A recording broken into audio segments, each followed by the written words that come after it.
Man, your energy level is high.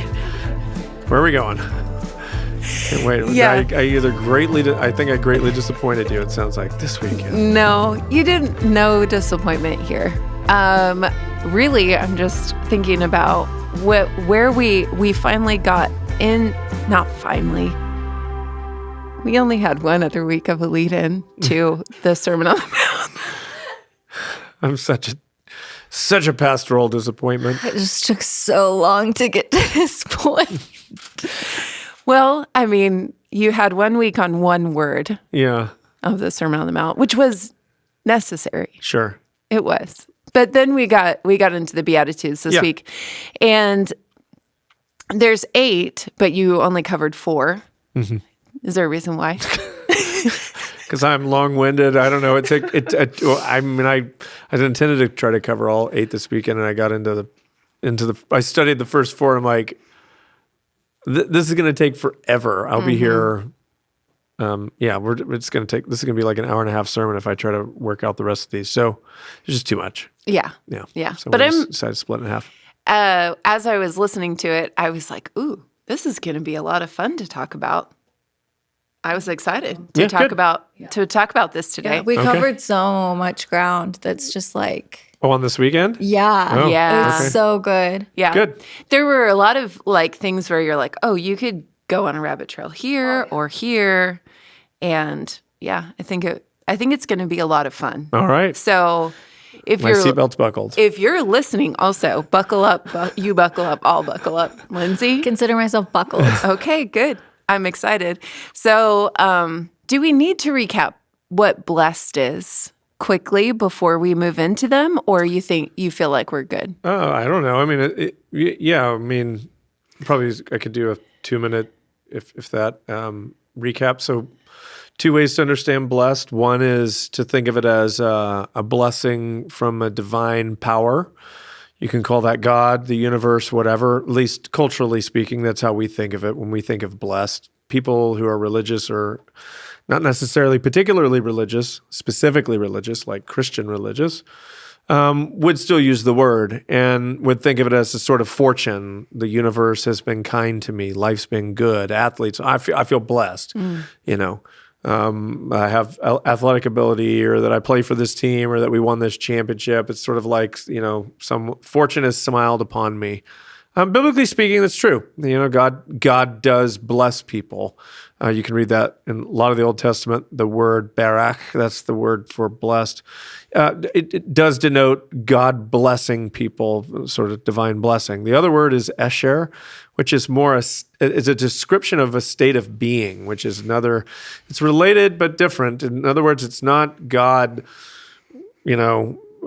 pronouncing blessing upon someone, like as in I'm blessing you, but rather it's the state that someone is in when they're flourishing. So that's another idea. This is more reflected in the wisdom literature of the Old Testament, like the Psalms and Proverbs specifically. There are other places too, but you get it where, like Psalm 1 is a classic example of this. Blessed is the man who walks not in the account. The idea is not that God is blessing someone because they don't walk in the counsel of the ungodly, but rather they just flourish when you choose to live this way, which is the idea, by the way, of wisdom literature. Is sort of that the understanding is that there's a way to live that will make life better for you.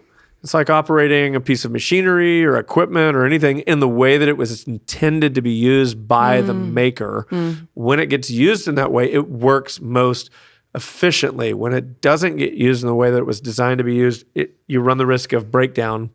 And so I think that's the idea. Those are the kind of synopsis of blessed. Yeah, so God had and has an intent for humanity. That's a great way to say it. God has an intent for humanity. So what Jesus is doing in these Beatitudes, the word blessed that he's referring to, though it's not Hebrew, long story, don't want to get into it, but basically the concept, the Hebrew concept he's referring to is the Psalm 1, Esher, state of flourishing kind of concept. He's essentially saying, you flourish when you live this way. That's the idea. You do well, you'll do well to live like this. And in some ways, and even I think the whole of the Sermon on the Mount, from Matthew 5 all the way to Matthew 7, could be encompassed in that same. The Beatitudes specifically contain this word blessed again and again and again. 9 times it's used here. And it's not going to show up again throughout the rest of the, at least if it does, I don't know it. It might. I haven't studied that out particularly, but I don't think it does. It doesn't come to my mind. The idea being, but I think the rest of the sermon is still about the same idea. Yeah. So he's offering, like the Psalms do, or maybe even more particularly or more helpfully, like the Proverbs do, a way of being and living in the world that would produce flourishing for you. Right? So, like I quoted this weekend, Proverbs 15, a soft answer turns away wrath. This is a way of being in the world, a way of responding to anger in someone else, and how you could respond to them that would benefit both them and you. That's the idea of, that's what the Proverbs offer. There's a lot of different Proverbs in there, and the idea is that there's a way of being in the world. If you'll live this way, it's going to be good for you. And so I think that's what Jesus is going to do throughout the rest of the sermon, all his talk on anger or lust or oaths or divorce or whatever. He's in prayer, fasting. He's going to go in a lot of different things. Here's how it's a way of being. Here's how to approach this. It's not exhaustive. It's not everything you need to know about life, but man, it's a great start. I think if you can get these things, like you live like this, it's going to go better for you. So I'll say this. It's a way of being in the world if we are who God intended for us to be, and the world was as God intended for it to be. Yeah. And so when Jesus comes, he's coming as a king. Yeah, I think he's coming as a king. I think he's also coming as the fullest expression of what a human being is and ever could be and would have been. Yeah. That's the idea. So that's why we've titled this series "How to Be Human." If Jesus is the embodiment of everything that he's going to be teaching, everything that he says, from all of it, or you could go down through and say these are descriptions of him: the humility, the mercy, the compassion, all of it. He's a description of all of this. His willful submission to his Father's will. All of this, which would be meekness, which we can talk about, but all of that, these are his way of responding to anger, commitment, the promises that he made and kept. All of it is this is all a picture of how he lived his life. So it's the fullest expression of what it means to be human. And so, in some sense, you're getting kind of an ideal humanity held up, and then our job is to live into that, not up to it, like some standard that you hope to meet, like as in if you don't meet this bar or whatever, but rather to live into it. It's like, let me show you what's possible. And then our job is to, like, our response to the grace of God toward us is to want to enter into it, want to be like him, want to demonstrate his character. Because God's not just, I'm rambling on here, but it's this idea. It's like, salvation is not just useful, it's also beautiful. So if it's useful, you can use it for your means, but if it's beautiful, it invites you into it. That's the idea. You want, like, when you see beauty, you want to be a part of it. You want to be there. You want to enter into it. You want it. There's a desirability about beauty. I think we can, relate to this romantically, sexually, but it's far more than that. Even when I find you see objects. I'm an object kind of person. It's like you see a beautifully designed computer, or a phone, or a TV. It's like, I want that. I didn't even need that, but now I want it. I think when we find God not just useful but beautiful, now when he's beautiful, you want to be like him. You want to enter into his nature. I think that's the invitation of Christianity, is more than just a useful faith, but a beautiful faith. I now want to be like you. And Yeah. so that's, I think, what we're seeing here. I think that the phrase that you just used, it's not something that we are living up to, it's something we're living into. And a lot of times when people would approach the Beatitudes, they would think, oh, I need to be this. Well, I need to be poor in spirit so that I can. And so can you unpack the way that you did just a little bit there, but any other things we need to keep in mind as we're going through these first 4 Beatitudes?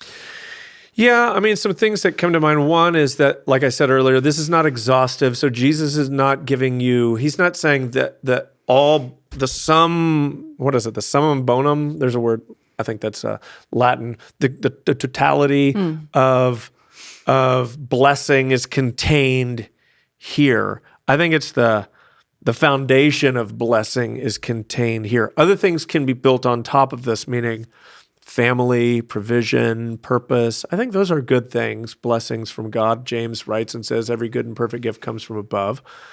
I think God gives lots of good things that aren't mentioned here. That doesn't mean that I can't flourish in those things or even as a result of those things, but rather it just means that this is, I think, the starting point for blessing. I think another helpful thought is just to consider that these are not, the way I described it a little bit this week, I only did it in one of the services, but these are not a buffet. So they're not, this is not like mix and match, pick what you like.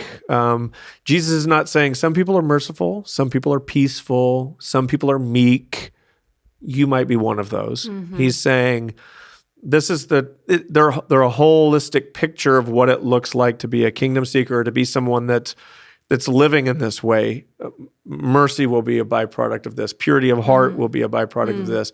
Poor in spirit, and again, talking about what all that means. But these will all be qualities that you will possess. I think, as 2 Peter says, in increasing measure. It's like I want the I don't know how to put it. It's like all the water rises at once, not focus. Yeah, it doesn't mean I don't focus on one of them. On those individual things. Yeah, it's not a pick and choose which one you want to you are or whatever. Yeah. So if you think of it as the qualities of a kingdom seeker, the kingdom of God is simply his rule, his reign, and his way of doing things. Yeah. And so if that's what you're after, if that's what you're going after, these things are going to be the natural consequence of your life. Yes, Okay. That's right. Yeah, it's sort of like an outcome. This was what will happen. Yeah, I agree with that. Yeah. Okay. And then thirdly, I would say, and this was something I'm seeing more and more as I dig into all of this and study all of this, but almost everything Jesus says in this is just rooted in Old Testament language or reference. So you're really going to have a hard time. And I think for me, and I'm sure I'm speaking for many people, is the reason we probably haven't liked or understood specifically the Beatitudes. One, they feel really unfamiliar to us, and two, we don't catch that these are references to Old Testament language and verses that we are just unfamiliar with because maybe we've read through the Old Testament, we don't have it. We're not that familiar with it, like to where a line from the Old can trigger a memory, and we're like, oh, he's quoting Psalm 37, which he does do in this, but rather, so we miss some of the references. And the reason why that matters is just, I think the way to helpfully understand this, I was thinking of it, like we do the same thing culturally. We're aware, we can say a phrase, a line from a video. My kids, I don't know if this, I'm going to say one. I have no idea. My son's been like doing this whole thing. I have no idea if this is something that's going around. It's some guy who, I think he's English, who's talking about, this is so terrible. I'm going to get made fun of by my family for ages for this, but it's something about this guy saying, I'm tired of you, I forget what he says, saying that I have no motion. He says, I went to your hood. They don't know your name. Embarrassing. And my son's been saying this like over and over and over again. And it's a video that's like making the rounds right now. And it's some dude in his room or whatever. And so my son's just been going, embarrassing. And I'm like, what is this? I don't even know what you're talking about. And so he'll show me the video and where it comes from. And you could like, and this is how like, I think memes are probably the best way, though I'm not the one to, like there are, it's like references to so many things. Yeah. Like an image can be a reference to like there's a whole backstory to Yeah. it, and you had to know where it came from. And It it's like, started with one meme, but then evolved into this deeper 5 other memes. here's a great example. and- Like if you're familiar at all with like Dogecoin, having someone explain to you like what that is and what it's this dog. Yeah. And I think it's the word Doge is like that dog and whatever, and it means nothing. It's I like someone out there knows this so much. It doesn't even matter. I don't know. I've had to have someone explain it to me at one point, but it was like, okay, what is going on with this? It's all cultural references that if you're plugged into that world, you know exactly what they're talking about, and you can play along. I think Jesus spoke Old Testament in that way. So he could make references, and the people he was around spoke Old Testament in that way. And so they can make references to things, just like a word here or there. It's like a phrasing that it just rings true for you. I mean, I'm this way with my friends.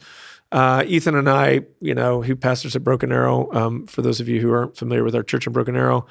And there are movie quotes. It's just a little hint of a phrase can trigger a line from a film. What was the one? What was the one from Dumb and Dumber? That you that I talked did? about? Seabass and the Fellas? Oh my gosh, Offer to right pick up away. our I check? was like Dumb and Dumber. Yeah. I know. And you were like, oh, you dudes from the 90s. And I was like, what? How do I get left out of this? You loved it? Dumb and Dumber is a great movie. It is a great movie. But I mean, I'm very just thinking funny. that there were, like, for me, No, it was I just know. something I watched with all my buddies. Yeah. And we quoted all the time. Yeah. And so, yeah, I mean, it's that. It's the it totally cultural is. awareness of little references. Even with my friends, it's like this gesture here, which is from like what Seabass does when they, that gentleman over there is Seabass. And like, me and my friends used to do this, just this. and we all knew what it meant. And it comes from that movie. And it was like, but that's amazing. Like that it's just that shared sort of knowledge, but it's more than just shared knowledge. It's like I don't know, what do you call it? Well, it's like when something's been soaking, like food's been soaking or brining or whatever. It's like we're marinating. all marinating. Yeah. That's the word. Like we've all been marinating in the same kind of cultural stew, and so we can just make references to things offhanded, and we just know what it means. And of course, I think the faster culture moves and the older you get, the less aware of what those things are. I know I certainly feel that at 47 years old. Like I have to ask my kids, like, what does that mean? What does that mean? I used to know. I don't know. Oh, yeah. I didn't know. I had to ask reverse what Riz was. Riz, yeah. Yeah, that was a new one for me, Yeah. for sure. Yeah. My sister is a junior high school teacher, and of course she knows it all way before me. And Wow. I was two Christmases ago, she was like, "Oh, Lindsay, you have the Riz," and I didn't know what it meant, and I was like, "Oh, what's that mean?" And she's like, "Charisma? How do you not know?" My sister's older than me, and I got That's so good. roasted. My husband Adam was like, "How do you not know Riz?" And I was like, "I don't know." I have just heard it like last week for the is this first time, so I'm happening? way, way behind. But that's the idea, is Yeah. like that kind of cultural awareness. If you could imagine what it would be, if you could imagine what it would be like for someone who comes from like another planet, or let's say a wildly different culture that has never been exposed to pop culture, how long might it take them to kind of sit in the stew of what we live with every day to finally be able to go, oh, I know what you're talking about. Yeah. That's what happens when you start reading the Old Testament, or you start looking at all these you start seeing like that's what Jesus is doing. But not just Jesus, Paul, Peter, James, John, they're all doing it. It's all happening. Luke, it's happening throughout the entirety of the New Testament. It's all these reference points back. And your awareness to the Old Testament will be like that was the culture they lived in. Yeah. So you have to, the thing is, I guess the reason why that's important is because someone might say, give me an appropriate use of Riz. How would someone use that? Oh, you've got the Riz, or Okay, you've got the Riz. Yeah. And I might think, do I have a disease? Think of how you could misunderstand that. But that's the idea, is like how easily could you misinterpret this?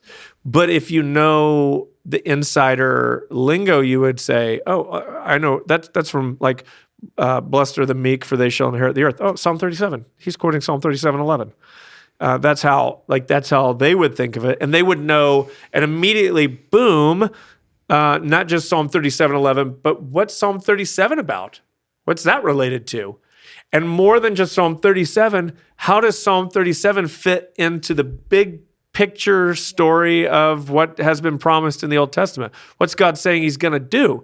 Because Psalm 37 is not a unique idea to Psalm 37. It shows up in all sorts of other places, Isaiah notably among them, of this, like how God's going to set things right. And you can take that all the way back to Genesis 3, the very first promises of God, starting to say that, like, whatever he promises to the serpent, he shall bruise. You shall bruise his heel. He shall crush your head. Mm-hmm. Like you're starting to get this picture from the very beginning that someone's coming who's going to set things right. And so anyway, it's like if you knew all of that, then you would know. Then the whole idea of meek inheriting the earth will make more sense to you. Yeah. This is one of my favorite things about Scripture.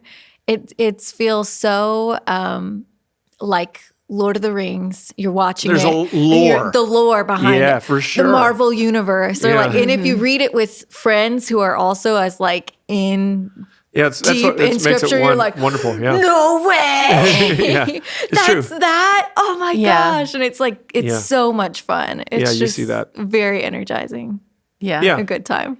Yeah. And I think that's an amazing reason why we should be reading.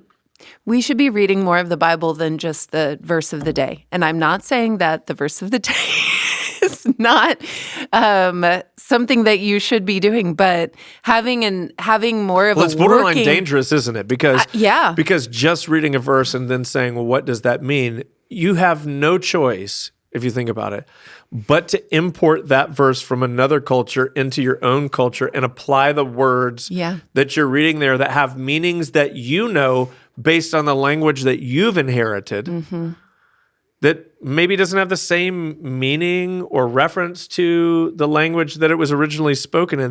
I'm not advocating for only reading Scripture in its original language, please. That's not what I'm saying. I'm just saying having a decent cultural awareness to recognize, like when you run into something that's like, I don't know what that means, chances are you just don't understand what's being talked about at all. You need to dig into it a little bit more, and you'll find that it's way more applicable and makes a lot more sense than you may have originally thought. Yeah. So with that, let's get into the first Beatitude. Sure. Blessed are the poor in spirit, for theirs is the kingdom of heaven. Theirs is the kingdom of heaven. Yeah. So unpack that a little bit. Yeah. Well, so I think the background reference to all of this would be Psalm 51. Broken and contrite heart, these Lord, O God, you will not despise. Isaiah 61 references to the Spirit of the Lord is upon me, for he's anointed me to preach the good news or preach the gospel to the good news to the poor, to bind up the brokenhearted, to proclaim the year of the Lord's favor, this and that. Isaiah 61 is really helpful for the Beatitudes because Jesus saw himself as the fulfillment of Psalm 61. We know this because he literally said so in Luke 4. When he reads Psalm 61 in the, what's the name of that? What do they call it? I keep wanting to say tabernacle. The synagogue? The synagogue, thank you. Yeah? Yeah, he's in the synagogue, and he's reading it, and he says, today this scripture, what does he say? This prophecy, these words have been fulfilled in your hearing, which is awesome. And then, and so you'll see a lot of reference in Psalms, I keep saying Psalm, Isaiah 61, but even beyond Isaiah 61, categories of people that he's referencing here in Matthew 5.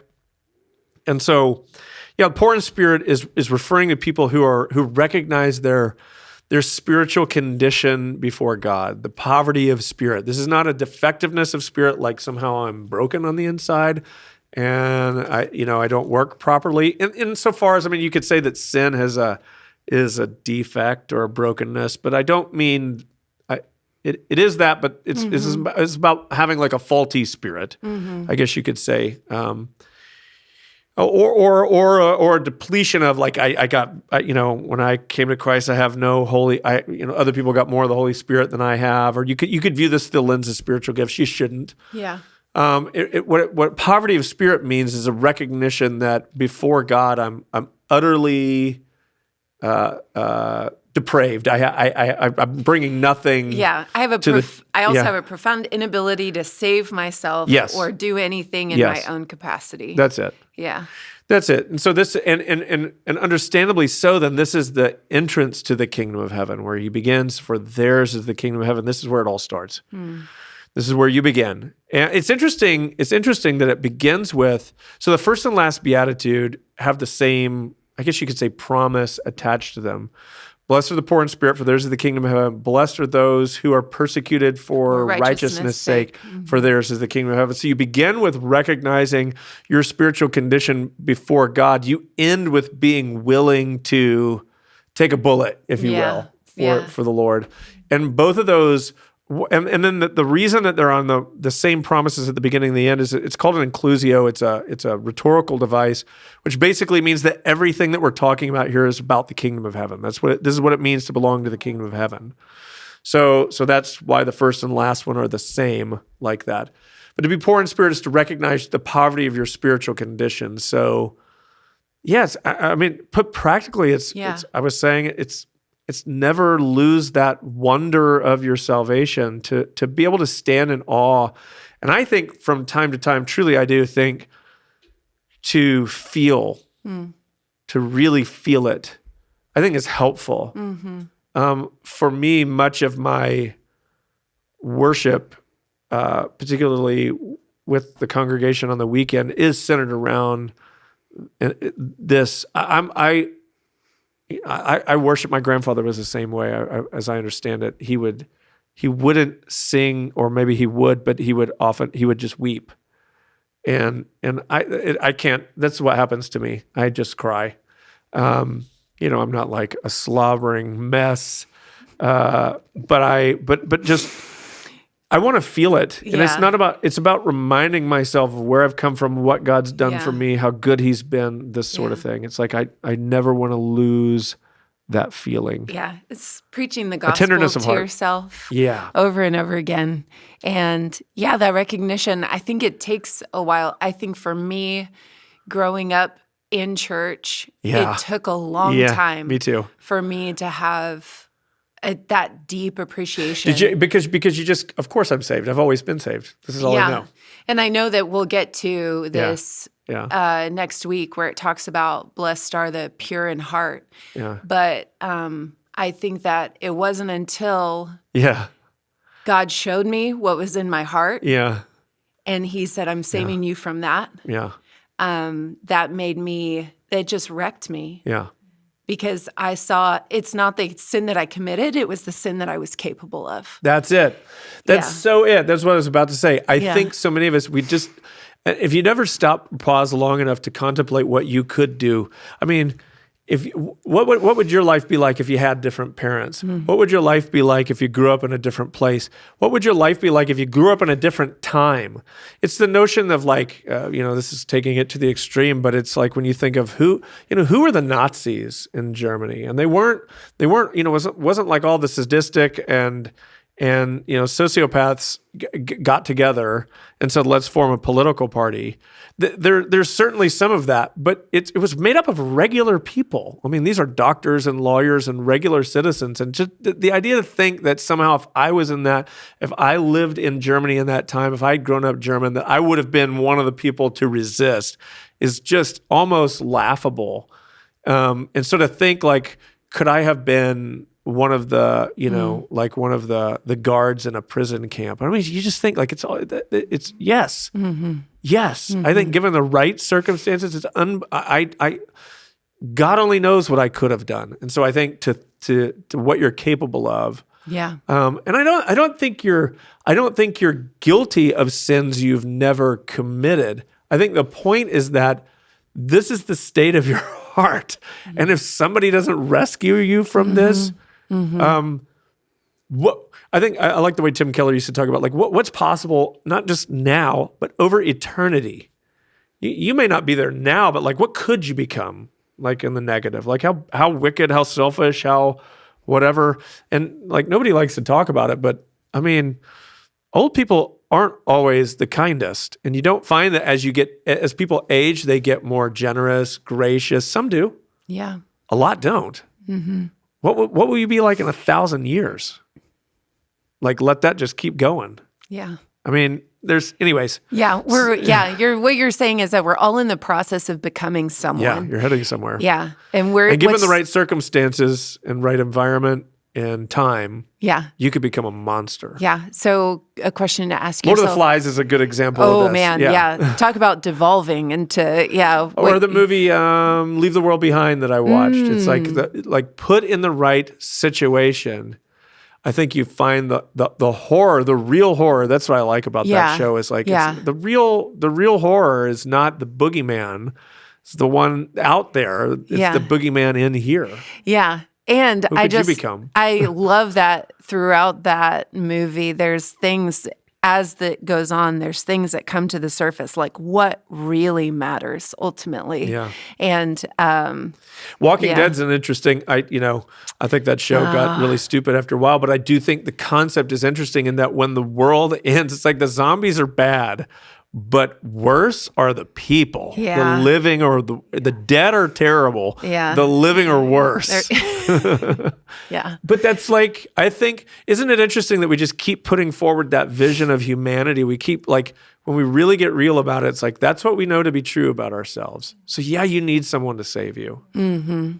So that's what it means to be poor in spirit. Yeah. I read this book. This might be a little too off topic, but it's called Hitler's Führers. Is that how you say it? Like women?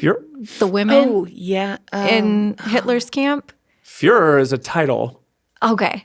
Something like that. Huh. But it's all about the women. How's it spelled? Oh, I don't know. I look it never up. mind. Okay. Keep going. It's all about the women that worked. And so there are several positions. Some of them were office assistants. And then some of them were just wives of the people. Yeah. And the wives recount that they felt that their whole job was just to comfort their husbands. So they would go out and execute people, come home. And, sometimes these ladies would make cakes and take them to the execution and bring food. We're just here to comfort them. It's a hard job. Wow. But we want our husbands to be successful and to get promoted. And so they would comfort their whole, and then the office assistants were often the people who would pick the people that would be executed that day. Oh, they're not pulling the trigger or anything. They're just picking and just doing the job. Yeah. And it's so these women just talking about how, I wasn't doing anything wrong. I was just comforting or helping my husband or wanted the best for them. And it's like, horrible, it's so much harder. Horrible things. When I read Bonhoeffer's one of a biography of Dietrich Bonhoeffer, you just don't know until real evil steps onto the world stage. It puts you in such a moral conundrum that one of the interesting ones was Bonhoeffer's fiance. They didn't marry. He was executed before they could marry. He was in a prison camp at the end. But what would have been his father-in-law and brother-in-law, they were good Christian people. And they loved the Lord. They also cared about their country. And I want to say father-in-law and brother-in-law were both in the military pre-Hitler. So then Hitler comes to power. And the question is, they don't love him, but also we love there's the duty to your country. Mm-hmm. And I want to say they were fighting for Germany. And the image that I had is all of these wicked Nazis that the Allies are killing. And you have to imagine, like, how do they How do you understand? And at what point? So like, at what point do you start to realize that what he's doing is really purely evil? Unless you're around like the SS, or how do you know that it's not just contained to that guy, but then it's like widespread? And then how do you make the determination that you're going to say, I'm not going to do that, knowing that it will cost you your life, but probably your family's life too? Man, we'd like to think we'd stand up and say, I'm not going to go along with all of that. And yet you look at your own life, and you're probably just like most of the rest of the people around you. It's just it's just human nature. Yeah. So I'll bake a cake and make sin easier for everybody else in my life. That's kind of the point of the book. Is like what keeps going through my mind is that we have an unlimited capacity for self-deception. Yeah, we do. To justify whatever it is that we're doing. So you might be listening to this, you might go, Whit, this is so depressing. And I would say, welcome to the entrance to the kingdom of heaven. Because you're not going to get there through rainbows, roses, butterflies, puppy dogs, and ice cream. It's through recognizing, this is why he says poor in spirit. It's the depravity of your condition that makes you a prime candidate to be saved. The way I've said it for years is the good news can't be good unless the bad news is bad.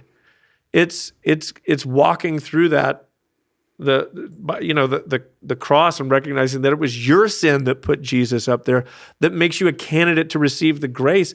If I don't even acknowledge that I had anything to do with it, then how can I be a recipient of the grace that he offers? This is why, I think it begins there. And there's a profound amount of relief that comes with admitting that. Yeah, there is. It is a surrender, isn't it? It's just kind of like, okay, I don't have to. I can stop trying in the way that I have been, anyways. Yeah, for sure. And that's connected to the second one too. Blessed are those who mourn, for they shall be comforted. Yeah. What are you mourning now that you've realized that you're like deeply impoverished in spirit? There's much to mourn.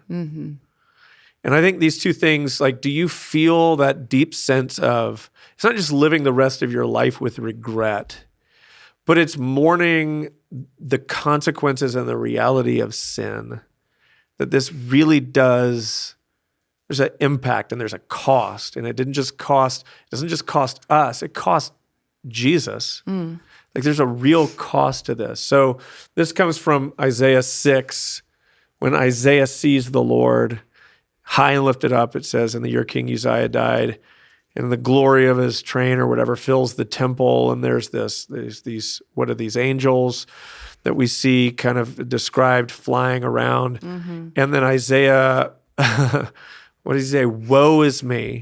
For I am a man of unclean lips, and I dwell in the midst of a people of unclean lips. So it's a recognition of both personal impurity, but also a recognition of communal or corporate impurity. That this is an affliction, this brokenness afflicts us all. We cannot save ourselves. And so I think this is a call to, I think it's a call to sobriety, honestly. I think it's a call to take the seriousness of our condition, to take our condition seriously. That's the way I want to say it. To not treat sin flippantly, both personally and corporately, but to be awake to the consequences of this. And this is, ironically, this is what the term woke means, to sort of, to be awakened to reality. I think that's what this is, in the best possible explanation or whatever, best possible way, is that you're awakened to reality. I can never go back to seeing things the way that they are. And also that I'm unwilling to live my life just pursuing fleeting pleasures, bouncing from distraction to distraction, which I think is easier to do today than ever before. Oh my goodness. To never really consider. There's a Louis C.K. who himself has been canceled, but had a bit about this. I'm not going to do it justice, but basically what he said was, I think it was an interview with Conan, I feel like, where he was just talking, and it's amazing because comedians can do this in a way that everyone's laughing, and yet underneath it all, you're like, oh my gosh, is he doesn't want to be quiet. He doesn't want to slow down long enough to really think about to contemplate his life because it's just too depressing. Yeah. And so he just constantly has other things going on, and he's just saying, like, I think that's why it's like we just have all this noise, so I don't ever have to pause long enough to think about the fact that I'm miserable. And I think that's what it like. To the beauty of Christianity is the answer is not like, hey, lean into the misery. In some senses, lean into the misery, but to be lifted up. Like there's a grace that comes in all of that when turned to the right, to the only one who can really save you in that moment. And so, what are you thinking? Oh, I just thought of James. What do you? I know that James. Well, James is on your mind. Well, yeah, but also where? Okay, well now I have to find it. But you're talking about. He says, "Lament and mourn and weep." Oh, you rich. But yeah, but maybe that's not it. Oh, I believe that's a really strong warning to the rich. It is. You're right. Yeah. But I was actually thinking of James 4, where it says that, God, but he gives more grace. Therefore, it says, God opposes the proud, but gives grace to the humble. Submit yourselves, therefore, to God. Resist the devil, and he will flee from you. It's fascinatingly nearly the same as what Peter says. It is. It's interesting. Yeah. Draw near to God, and he will draw near to you. Cleanse your hands, you sinners. Purify your hearts, you double-minded. Be wretched. There it is. Mourn and weep. Let your laughter be turned to mourning and your joy to gloom. Keep going. Humble yourselves before the Lord, and he will exalt you. That's it. Yeah. So the entrance, and it's amazing, the pathway to glory is through the cross. Mm-hmm. It's down before it's up. Mm-hmm. And I think that's the invitation is the mourning is not meant to leave me in a place of despair, but it's meant to lift me up to the highest heights because now I know, like I've come to the conclusion that I can't do this anymore. Yeah. But then also I'm now casting myself at the feet of the only one who actually can do something about what I'm in. So I think that's what mourning and the promise.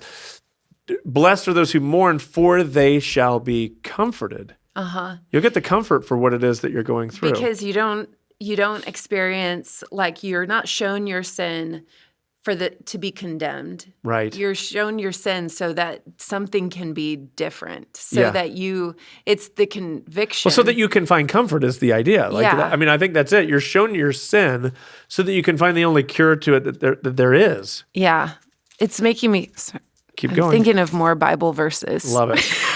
This is good. This is how it's helpful to understand these things. What do you got now? Well, I don't know it might be. It's Hebrews 12. It says, it's talking about fathers, for they disciplined us for a short time as it seemed best to them. But he disciplines us for our good, that we may share his holiness. For the moment, all discipline seems painful rather than pleasant, but later it yields the peaceful fruit of righteousness to those who've been trained by it. And I think that's a theme that we see over and over and over again is this fruit of righteousness. This God's way of doing things is born out of our lives when we submit to him.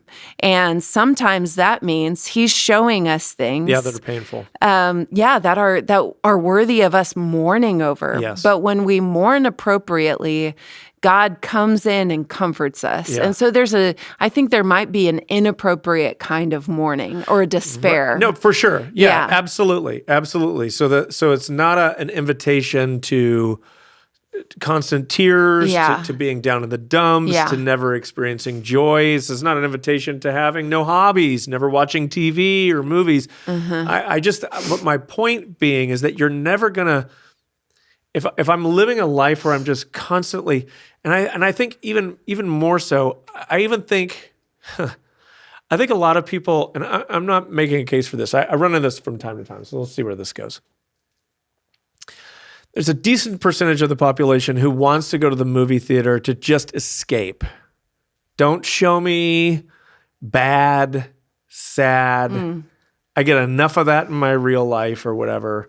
I just want to escape. And so I think that impulse shows up in lots of different ways where, and I understand it. Like I want to be careful how I'm half the time, like Heather's reading a book or whatever, or watching a show. And I'll be like, what are you watching? She goes, it's not important. That's her way of saying it doesn't matter. This is a dumb show. Yeah. I know it's a dumb show. I'm folding laundry. Yeah. I'm just watching this show for now. And I get it. Like there's a place for just like, I'm just mindlessly, I'm turning my mind off. I don't want to really think about much right now. But I do think that that's a slippery slope into a way of life that's dominated by that kind of what I would just call cheap entertainment. That's enough to, this is where I try to say this weekend, if you want to be a serious person, someone that's respected, you can't live your life constantly consuming that kind of stuff. You'll become, for lack of a better word, you become thin and Shallow. cheap and shallow yourself. And so to be able to be the kind of person who can contemplate and consider serious things, you're going to have to open yourself up to that possibility. Yeah. And I think that is part of what the invitation to mourn is like there is in Ecclesiastes. There's the conversation that they have, like the writer has, sort of goes down the whole road of why not basically eat, drink, and be merry. Yeah. Sort of a hedonistic, just have all the fun if it doesn't matter, then why not have all the fun that I can while I'm here? And I kind of think that that's a little of the approach. It's like, well, life is hard, so why shouldn't I, with the free time and resources that I have, just burn all of that on trying to make the here and now suck a little less than it already does, you know? And I think mourning is an invitation to a deeper kind of joy, actually. That's, I think, what I'm saying. I agree. Is that the pathway to a deeper joy is through real mourning, because then you'll only find real comfort. And by considering the real thing, like what's really going on, can you really delight in the real salvation that's offered? I think too many people have settled for a Jesus who just sort of only really deals with the very trivial, small things. Yeah. They're there, the small comfort Jesus. Yeah. And I think the invitation is so much more than that. This is really good. Yeah. I wish this would have been good. I wish I could have gone into this kind of depth on this when I was teaching it this weekend. I got I got to some of it, but some of this is really fun to talk about. Yeah. It's interesting. Yeah. I feel like there's no one that would say that scrolling TikTok for 3 hours really brought some enrichment to their lives. Just, I'm so enriched by that. Yeah. It's lacking a level of joy and depth, but also relationship with people, but it does help you ignore. That's hard work what's going on in relationships, Lindsay.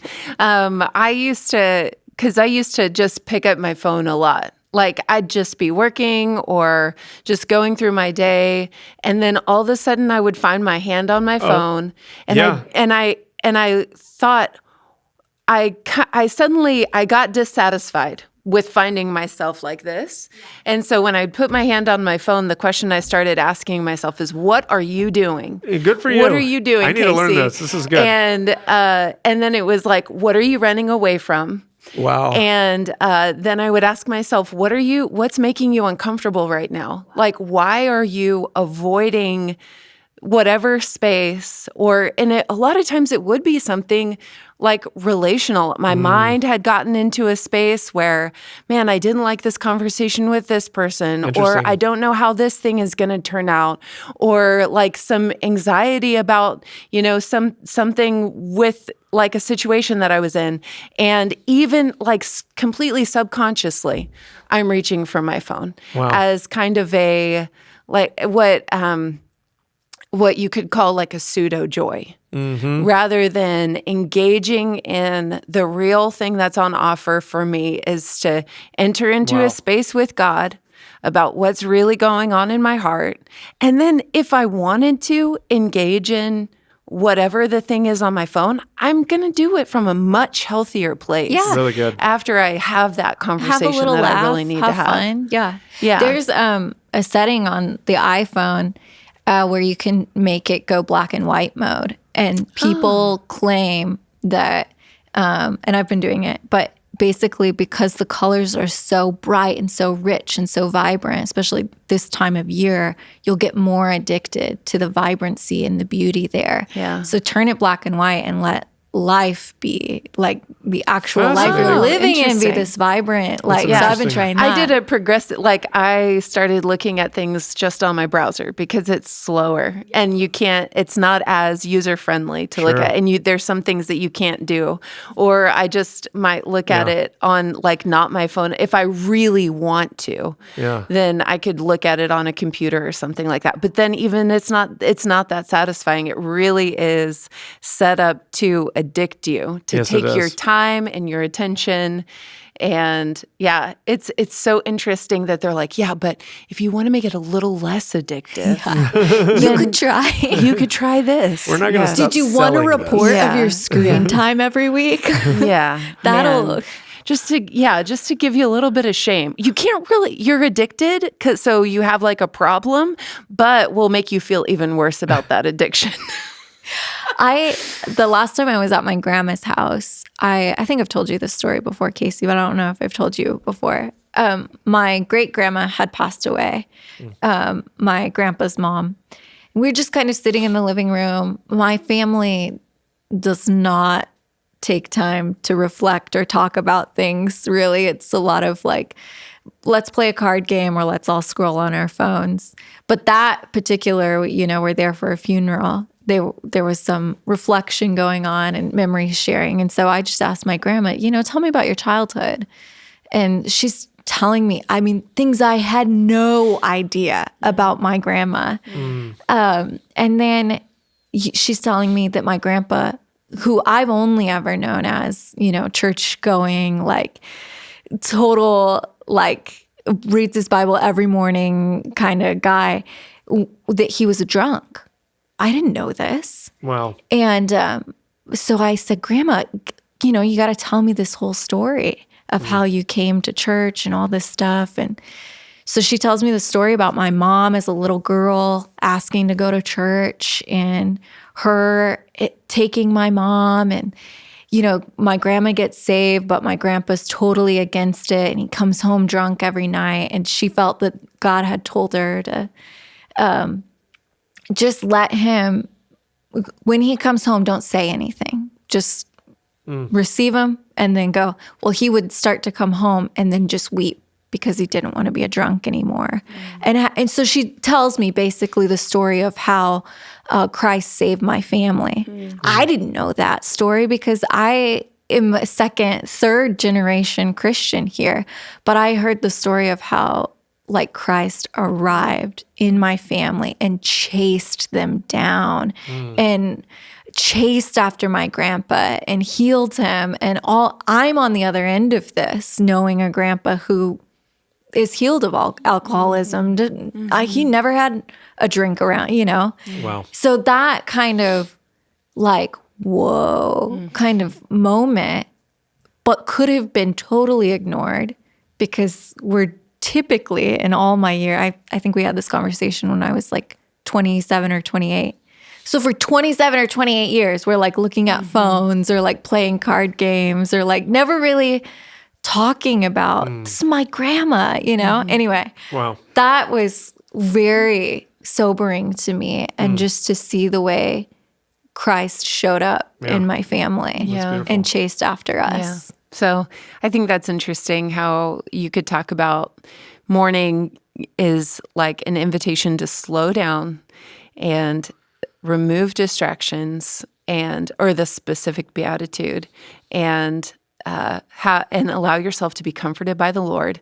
But it's an invitation to deeper like relationship with the Lord, but it's also like you're talking about, we just don't do relationships well, period. And I think that, kingdom seekers are people who are willing to move into that space where it could be uncomfortable, it could be not an ideal time or whatever. But anyway, I'm thinking about how do we do relationships now, and that it kind of is adjacent to what we're talking about. But your comment, your story made me think about that.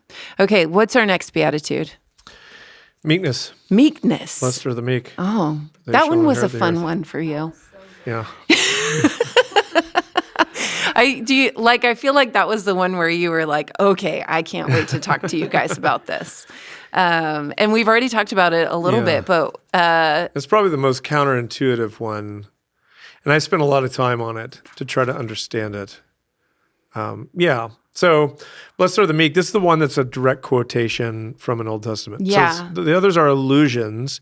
This is not an illusion, an allusion, right? Different thing. This is a direct quote from Psalm 37:11. So to me, that had to be the starting point. I had to start in Psalm 37 and say, okay, well then what's Psalm 37 about? So Psalm 37 is a really clear message. It begins with, fret not yourself because of evildoers, for they shall soon be cut down like the grass, essentially, is the idea. So the whole, and it's quite a long psalm, or I say quite a long, it's longer than 11 verses. It goes on for maybe 20-something verses. But the theme remains the same the whole time, which is there are evil people, or the wicked, those without integrity, seem to be getting ahead. But you, the commendation to the listener, to the hearer is, trust in the Lord, do good. Psalm 37:4, delight yourself in the Lord, he will give you the desires of your heart. Well, the desire of your heart is justice. You can tell that by reading the rest of the psalm. So you can't pull that psalm out, that one verse out and say, speaking of pulling verses out of context and reading, God, reading if I just really love God, he'll make my dreams come true. Though I think in some sense that's true. There's Not something exactly what to that. Yeah. Yeah, but you don't want to stop there. You could distort it pretty Yeah. easily. So yeah, the invitation is to trust in the Lord. I think there's one like commit your way to the Lord. It talks about doing good in the place that you live, pursue faithfulness, this kind of thing. And the promise on the backside of that is that God will act. He will act. He'll act on your behalf. Go ahead. So one thing I find fascinating about the Psalms overall is that this was the prayer book of a people in exile. So they would have been they would have been praying Psalm 37 in exile. Fascinating. Yeah. Why do you say that? I mean, obviously, if David. So is this a Psalm of David? It is of David. So it's written before exile. It was written before exile. But they carried it into exile. They did, yeah. So it could have been a prophetic prayer by David, written there and then prayed over people, by people who were dispossessed of their land. Okay, so let's talk about that for a second. The meek shall inherit the earth or the land, depending on how the translation that you have. So for ancient Israel, being in the land is a symbol of and sign of God's blessing, faithfulness, commitment to them. The worst thing that could have happened to them was that they'd be removed from their land, and that was always the case. That was always what was kind of under threat. It's like if you're not faithful to the Lord, it's like you're going to be removed from the land, and that eventually did happen, right? 2 different exiles, the northern and the southern, and all of this. So they end up getting pulled out of their land. They go to some Babylon, Persia. Assyria. Yeah. Wait, yeah? Is it? Assyria? I don't know. Okay. I thought it was. I could be wrong. I don't know, because I feel like Persia Does Babylon, came later. Persia takes over Babylon, don't they? Yeah, I think they do. I'm bad with this stuff, but the history of it is they get pulled out of their land. Yeah. We know that much. Yeah. When it was like around 586 BC, something like this. What? This is a complete side note, but it was so frustrating to me to grow up. I think I was in my 20s when I learned what the exile was. Oh, wow. And so I had been a Christian my whole entire life, just speaking to this idea of... Well, let's unpack it for a second. So the idea is that these people, they had this land. Remember, in Genesis 12, God tells Abraham, go to a land that I'm going to show you. And so there's a land that God has specifically given them, they believe belongs to them by covenant promise from God. It comes to them supernaturally through the Exodus, but then also through the Joshua conquest. And then you have, what are you thinking? Oh, no, I'm just, you're going. So then this is their land given to them by God. This sort of thing, covenantally given to them. It belongs to them. And then, but the idea of this covenant is like, if they're not faithful to the Lord, well, then it's kind of like there's all these curses and all bets are off at that point. And so here they are It's actually happened. The worst thing has happened. The nation has been so unfaithful for so long. Finally, these other nations come in and take over.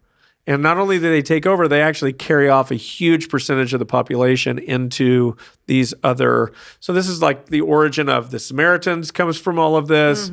They were basically Jews that were left behind who mix in with the other people that were there. So the Jews regarded them as kind of like this polluted bloodline sort of thing. That's where a lot of the hatred, they weren't faithful. The Samaritans saw themselves as the most faithful, like because they had remained behind. Yeah. But at any rate, you get people like Daniel going off into exile, and so he's living in Babylon, and I think Persia as well, actually, because I think it's Nebuchadnezzar that he starts with, and I think somehow lives to see. I'm going to get some of this wrong, I'm sure. Doesn't matter. He lives in exile. We know that much, right? So forget my lack of history. I'm not brushed up on all the specific details. We do know he was in exile. So you have all this people actually living in. They don't live in Israel, but they long. So if you've read like Ezra, Nehemiah. This is about the returning back after being taken out of the land. They get to go back and rebuild first the temple, then the walls of Jerusalem. Okay. So that's what's at stake here. And so what you have is a group of people who are living in Psalm 37. It's a word to people who are trying to live right. But all around them is wickedness and evil, and it seems like those people are getting ahead, that they're thriving, that they seem to be doing well. They look happier than me. They're certainly wealthier than me. Nothing seems to be happening to them. They live however they want, and it doesn't seem that anything affects them. Meanwhile, I'm trying to live right, and I'm losing. I'm not, like, things are not going well for me. So this promise, so the meek person is the person who willfully, humbly submits to the will of God, trusting that he's going to act.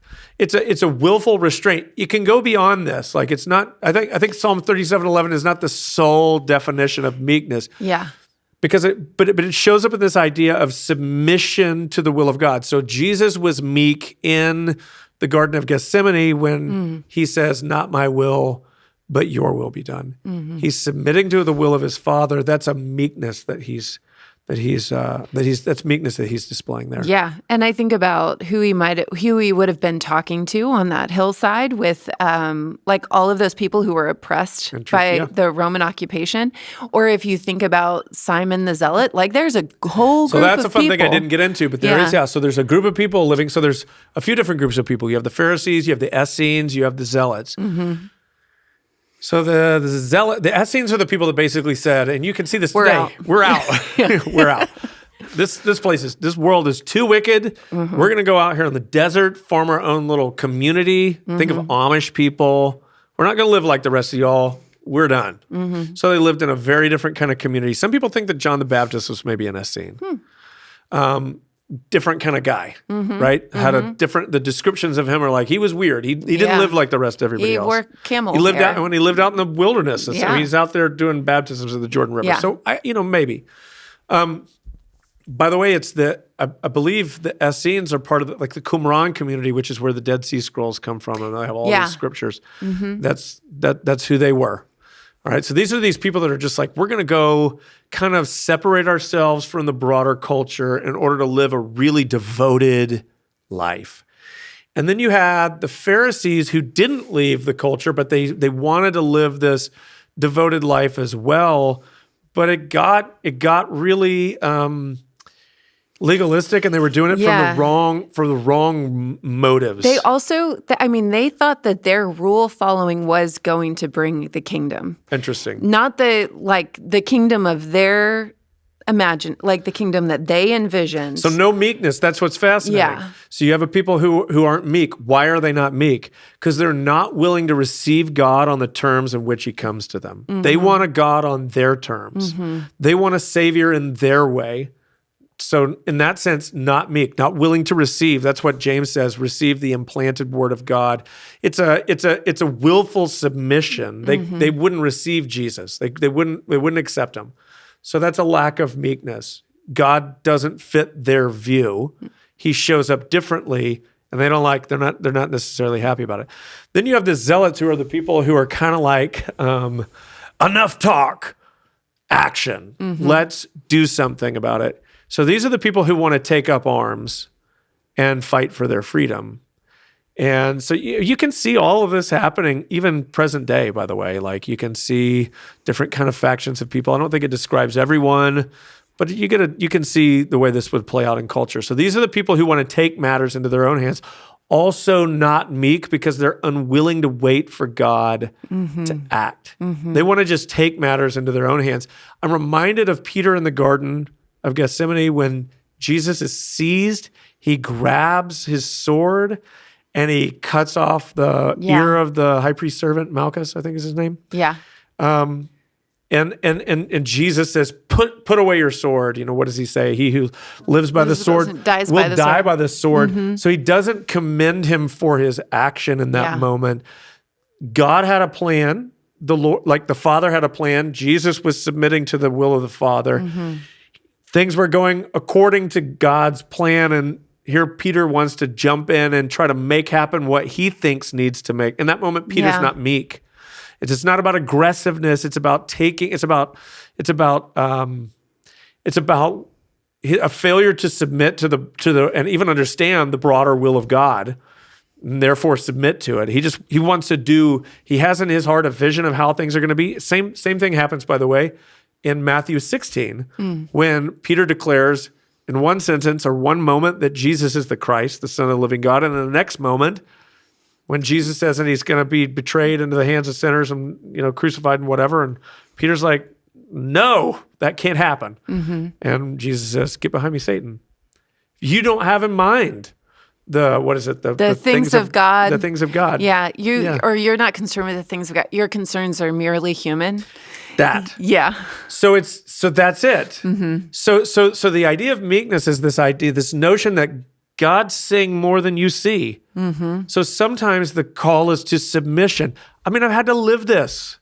I wish I could teach a whole sermon on this, but I've had to live this like sometimes you get frustrated where God has you and you can't understand why he has you where you are. Yeah. And so what you want to do is to try to work your way out of that, to try to grind, hustle your way out of that, or just get mad, tell people off, tell them what you really think. This place is not right, whatever, or you're doing, and it's when the far better way would be, and this is what I ran into a lot of times, is frustration in working here, and specifically working with my dad, which the vast majority was great, but there were times where I was frustrated. And so the willful submission to my father, and I'm speaking of my dad, what was in so many ways an act of, and you just read about this, I'm sure, in Making a Leader, is an act of that learning to submit the will. God cannot use someone who is unwilling to do that. So he will always take you through that process. You should just expect it. That's what the meek means. Man, I wish I would have taught all this. It's like I would have needed much longer. But yeah, that's why we have a podcast. That's exactly. That's the idea. Is a willingness to. Now here's the cool thing. That promise they'll inherit the earth. It's the idea that, because see, the temptation or the lie, the fear is, but if I do it, if I submit, I'm going to lose. They're going to end up with what was meant for me because I didn't take it for myself. Because I didn't seize it, I don't get it. And actually, the promise is that by submitting to the will of God, you end up with the thing you like. What God, I want to say, be careful how I say that. I in some ways, I do think it is. Delight yourself in the Lord. He'll give you the desires of your heart. Yeah. He'll give you what you would have asked for had you known all the factors and had you known what was best for you in the end. Yeah. He'll give you exactly that because he sees more than you do. So when you submit your will, you don't lose. That's the idea. That there's no one getting what would have belonged to you had you been more assertive, had you taken matters into your own hands. I think this is a great word for Christians politically right now. Yeah. I think this is a word for us as where we stand, like in our country. There's a willingness. I think there's this tension between standing up for what we feel is right and true and we should, and this sort of letting all of that boil over into a seizing it, trying to take it in some sense by force. And I'm not talking necessarily about civil war as much as I'm just saying I think there is a boundary line we can cross where we end up where I think we end up stepping into territory that we become so consumed with a particular outcome, let's call it an election, that we would be willing to kind of go to whatever ends we feel like necessary to be able to secure it because we feel like it's that necessary. And I think all of this talk, and it's not just Christians aren't necessarily even the ones who promulgate all this the most, but this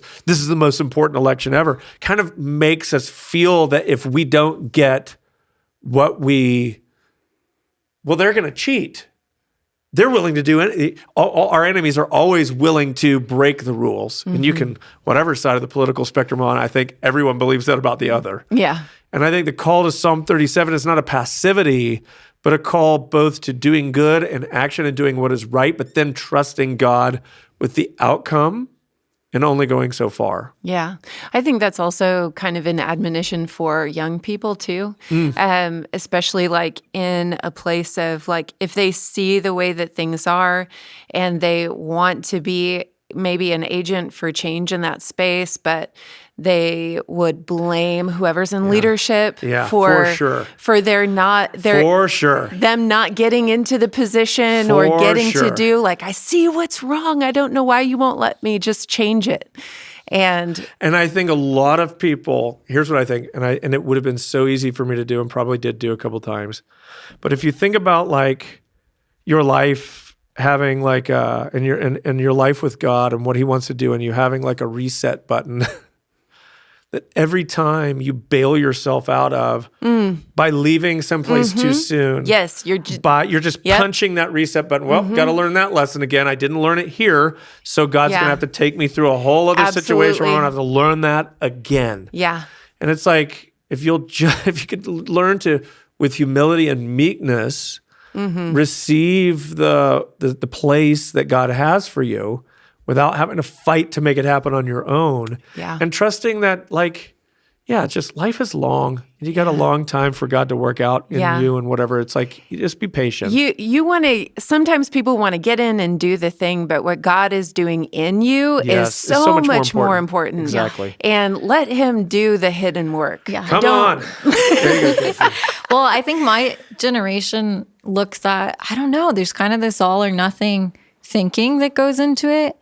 Like, they're going to see every day you see all these titles that are like the 5 worst mistakes I ever made in my whole life and how you don't have to make them. And it's, or the 5 financial mistakes that I made as a young person that you should avoid.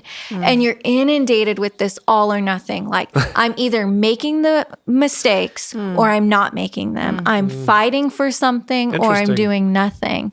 And I think that what that causes is like what you guys are just saying is that you have to arrive somewhere right away and you have to be an expert. Sure. Yeah.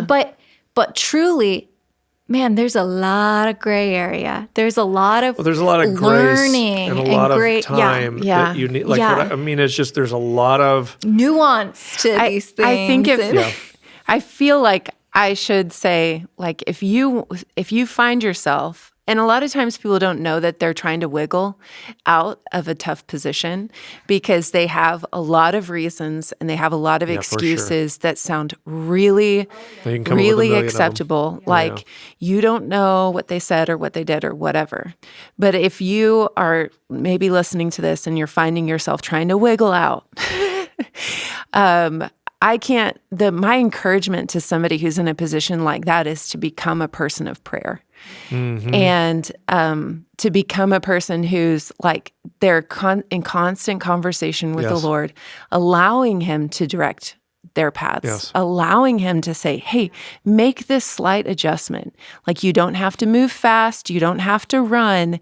You just need to make a slight adjustment. And a lot of times the adjustment that needs to be made is in our own hearts. That was the case for me time and time again. Yeah. Every time. In fact, there wasn't a single time that I was ever directed by the Lord to go speak to my dad or anyone else about what they needed to do differently. It was always me, always me. Yeah. And it was for the best. Yeah. Always Yeah. for the best, Man. for my good and everyone else's. And what I found was the older I have become, the more I see I wasn't as right as I thought I was. You just don't always know. It's so true. It's so You true. just don't always Yeah, know. we You get a don't little see older and you everything, go, yeah. oh, there are other variables I could not, I wasn't taking into account, and that maybe they could not articulate. But that's the thing. It's not up to you to do right. I try to tell my son this. It's not up to you to do right when you understand everything. There's no corollary there. It's like obedience is just what you're asked for, not, well, if I explain it all to you and you see, and if you're going to follow God, like this will be the way of following God, will be obedience without fully understanding about 100% of the time. And so it doesn't mean willful or blind jumping off a cliff. I have no idea what I'm doing here, but rather it's a trust that God sees more than I see. I'll step forward or stay put, whatever the case may be, believing that in the end of this, he sees more than I do. Yeah. And so, And that's why you need to wait for him. Yeah, exactly. This is like maybe a silly example, but when Adam and I went on our very first, on our honeymoon, first vacation ever, we could go on an excursion sort of thing. And I was like, oh, you can make a deal with these people. You can get the rates to be lower and all of this stuff. And Adam was like, what? I was like, yeah, I mean, you can just kind of kind of give them a little, you can do better than that, And Adam was like, why would you ever do that? And I was like, I don't know, just get a better deal. And he's just like, if we have the money, why would we not just pay the thing? That's the thing that they're asking for. Why are you trying to wrestle and make deals and wiggle and try to get all this restlessness with what's on the table? If we want to go, let's go. Let's do that.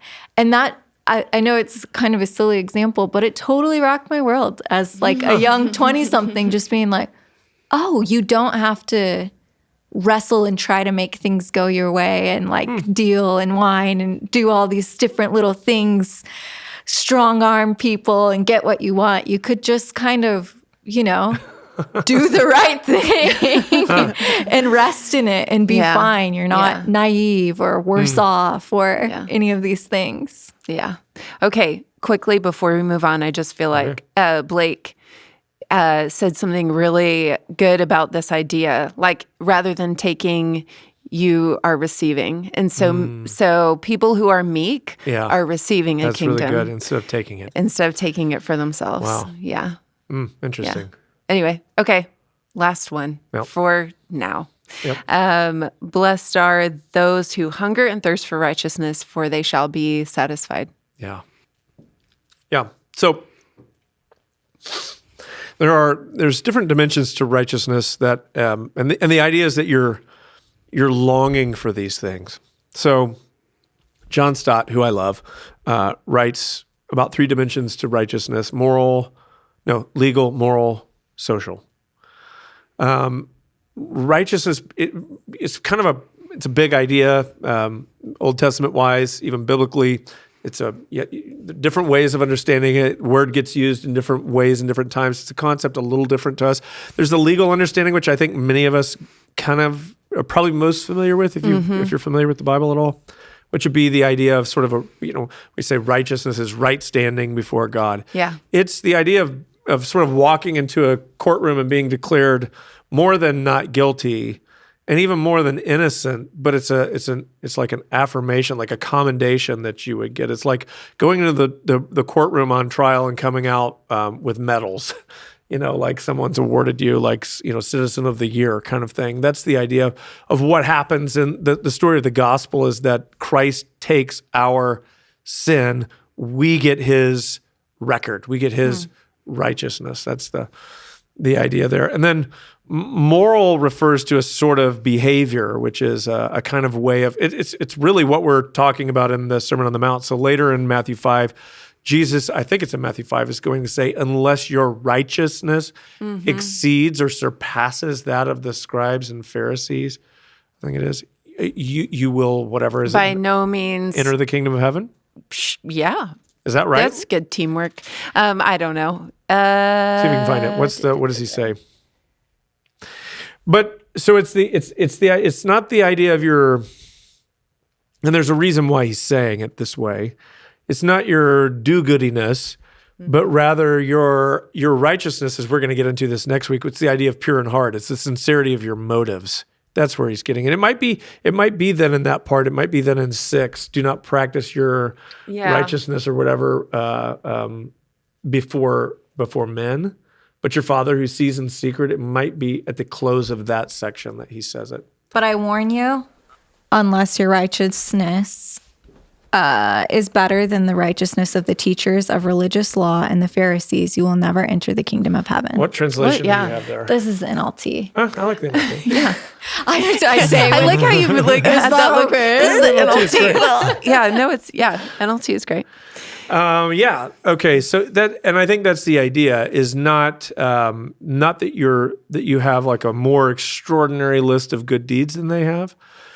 It's more about motive and where it's the place that it's coming from. That's what we're going to see when we get into the pure in heart. They were doing. How does your righteousness surpass the scribes and Pharisees? Is that you're doing the right things for the right reasons, not the wrong thing, or the right things for the wrong reasons. But that's the idea of moral righteousness, that out of a heart and a desire, or you could say a hunger to please God, I am now living in a way that's in harmony with what his ways, the way he said live. That's the idea. Yeah, his way of doing things is the his way of doing things. Regularly, There you go. That's the way I would say it. Say it to myself. And then lastly, the social dimension to righteousness, which is to literally see the kingdom of God come in totality, the fullness, the completion, whatever of the kingdom of God. That's what you read about, let's say, in Revelation 21. But there'll be other places in like Isaiah where you're going to find it. Promises of what God will ultimately do. And so the idea is that I'm living in accordance with that as well. So that would be like, for instance, a great example of this I gave I might have given this weekend to some degree, but it shows up here for sure. John Newton, the slave trader, slave ship captain, who wrote the song Amazing Grace. So he comes to faith and then becomes a pastor and an abolitionist. So he now not only is no longer living this life of, and it was his faith in Christ that led him to the place that he realized slavery is wrong, which is fascinating because not maybe even most, you could say, Christians at that time thought it was. There were many who were, even from a theological standpoint, were arguing that slavery was acceptable biblically. I mean, Jonathan Edwards owned a slave. And so you have, so Newton came to the place where he could no longer, he thought it was wrong, but more than just now believing it wrong, he then went to work to try to use the influence that he had to see slavery abolished. That's the idea. And so people like him, but William Wilberforce, I think Dietrich Bonhoeffer was one such person who living in Nazi Germany at the time did what he could to oppose the evil that he saw in his society, I guess you could say.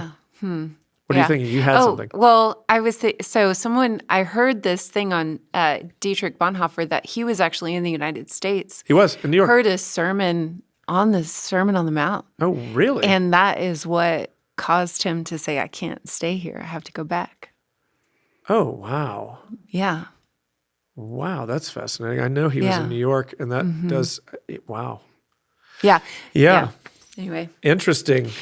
It's a call to being, and I think it is a call, like it's an embodied righteousness, meaning it's It's not just a spiritual state that allows me to detach or disconnect from real relationships, real problems. Yeah. A hunger and thirst for righteousness is a desire to see God's kingdom come here and now.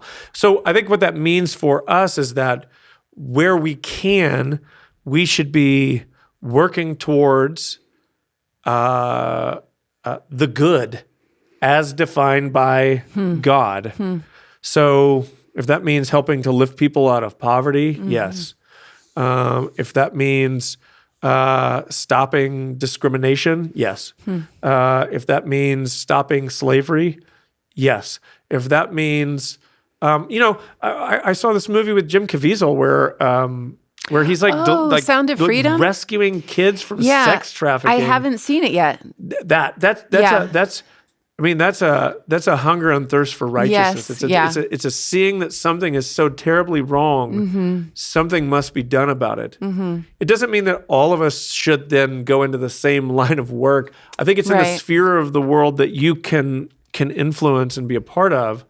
I should be working to see his kingdom come. So that means trying to make my world a little bit more like the final vision. So the idea would be this is an eschatological, and all of these really are eschatological, meaning they all have the ultimate comfort for those who mourn is coming in the end, in the eschaton, the end of all things.